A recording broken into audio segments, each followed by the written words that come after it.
Good morning. How are you today? It's beautiful here in Virginia, and I hope you can get out today. I might be in RE today. I say might. They've slated me for 6 o'clock, but we never know what the developments are during the day.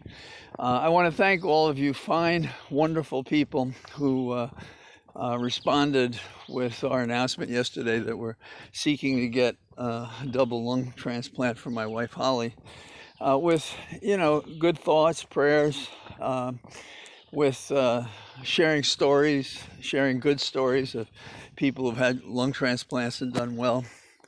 We've been dealing with this since 2011, and so it's become part of our life. And so it's not like a discovered emergency, but it is challenging, and we just have to just keep working through it. When my dad was dying, I asked him about what he thought about smoking his life.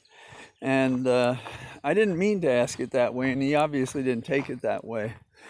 And his view was, over time, things happen to you.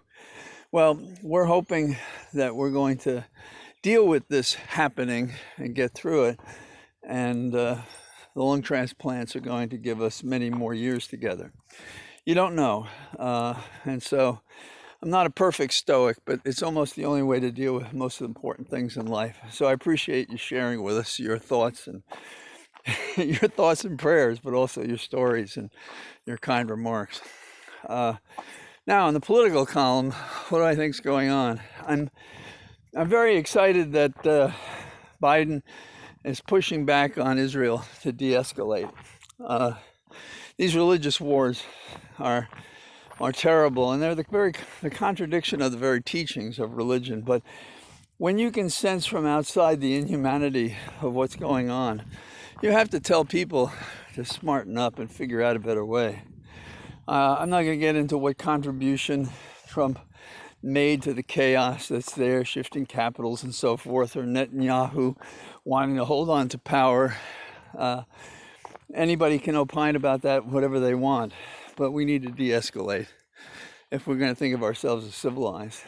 A story out of New York, the New York AG, she's now looking not at civil, but criminal actions against the Trump organization. So that's a dramatic result. Also, there are stories that she's sharing information with the New York DA. If you may remember, the New York DA got information from the courts, the tax records of Trump. And so that may show contradictions between filings on the state level. They haven't said what the nature of the charges are. The commission to investigate the insurrection is going to come through the House. It's going to be interesting to see what Republicans vote for the commission.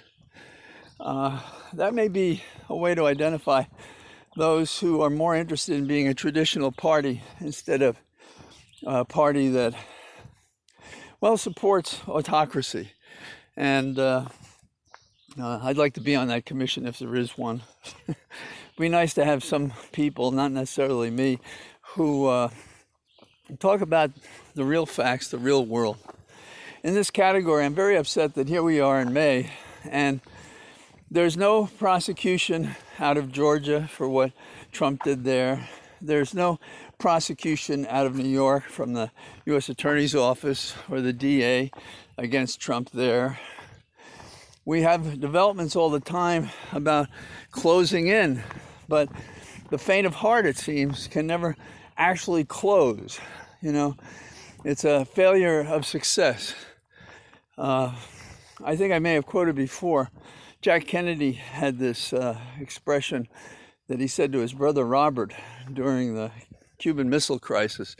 Bullfight critics row by row crowd the enormous plaza full, but there is only one who knows, and that's the man who fights the bull. We need fighters. America needs fighters. We got all these people with these powers, and they cower before the orange menace, even out of the White House. That's not American. That's not our history. That's not what we do. And hopefully somebody's going to get some balls and do something. Pardon the expression. I know this is unusual. So have a good day. And I may or may not be on RE. and I'll talk to you tomorrow. Take care. Bye bye.